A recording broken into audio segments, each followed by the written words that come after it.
முந்தா நேத்தி அவரோட அம்மா பிறந்த நாளுக்கு அவர் போய் கேக் வெட்டுறாரு. அதே தாய் மேல தான் பாட்டில் விட்டு அடிச்சாங்கன்னு ஒரு குற்றச்சாட்டு வைக்கிறாரு ஐயா அவரு.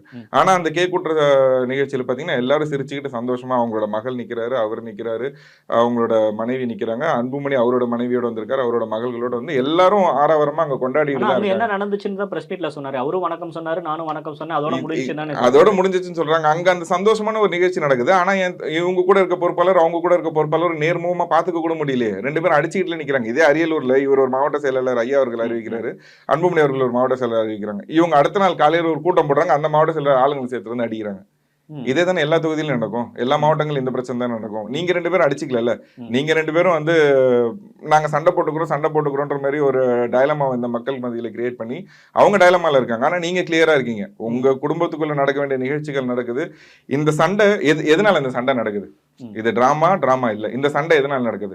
மக்களோட நலனுக்காக நடக்குதா? வன்னியர் மக்களோட எம்பவர்மெண்ட் சார்ந்து நடக்குதா? இல்ல இப்படி பார்க்கலாம்ல. வன்னியர் மக்களோட எம்பவர்மெண்ட்டுக்காக பேசக்கூடிய கட்சியில ஒரு டிஸ்பியூட் நடக்குது. அப்படிதான் நம்ம பார்க்கணும். அந்த கட்சியில ஒரு டிஸ்பியூட் நடக்குது. அது உண்மை. ஆனா இந்த டிஸ்பியூட் எதுக்காக நடக்குது? கட்சி மக்களுக்காக தான். அப்படிதான் அவங்க சொல்றாங்க. நீங்க சொல்ற பாயிண்ட் ஓகே. வன்னியர் மக்களோட எம்பவர்மெண்ட் பத்தி பேசுற ஒரு கட்சின்னு சொல்றீங்க. அந்த கட்சி அதை பத்தி பேசுறதும் கிடையாது இப்ப.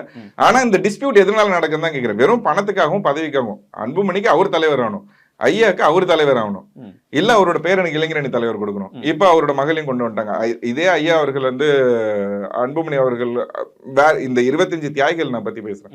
அந்த 25 தியாகிகள்ல இருந்து யாரே ஒருத்தர் அந்த இளைஞரணி தலைவரா போட்டிருந்தா அன்புமணி அவர்களால கேள்வி கேட்டிருக்க முடியுமா? இல்ல சொந்த சமுதாய மக்கள் தான் இதை பத்தி கேள்வி கேட்டிருப்பாங்களா? அதுல அவங்கள போட வேண்டியது தானே. இவங்களுக்கு கட்சி வந்து இவங்களோட குடும்ப சொத்தா நினைச்சுக்கிறாங்க. அன்புமணி அவர்களும் வந்து அவரோட மகள் வழியில் இருக்கவங்களுக்கு குடும்ப கட்சி போகணும், இல்ல ஐயா வந்து அவரோட பேரன்களுக்கு கட்சி போகணும்னு நினைக்கிறது தவிர இந்த கட்சியோ ஒரு பொது நலப்படுத்துறதோ இல்ல இந்த கட்சினால சமுதாய நலன் சார்ந்து இந்த கட்சியை கொண்டு போல. நீங்க சொல்ற மாதிரி எந்த ஒரு வன்னியர் டிஸ்பியூட்டுக்கும் வந்து இது வரைக்கும் அன்புமணி அவர்கள் குரல் கொடுக்கல. அவர் சொல்றதே வந்து இது ஜாதி கட்சி இல்லன்றதுதான் அவர் ஒரு இடத்துல சொல்றாரு. எலெக்ஷன் டைம்ல இது ஜாதி கட்சின்னு சொல்லிட்டு டாட்டூ போட்டு கையை காமிக்கிறாரு. இதுதான் அன்புமணியோட டபுள் ஸ்டாண்டர்ட்ஸ். அன்புமணின்ற பேரே அவருக்கு டபுள் ஸ்டாண்டர்ட்ன்றதான் பேர். அன்புமணின்றதே அவர் பேர் கிடையாது.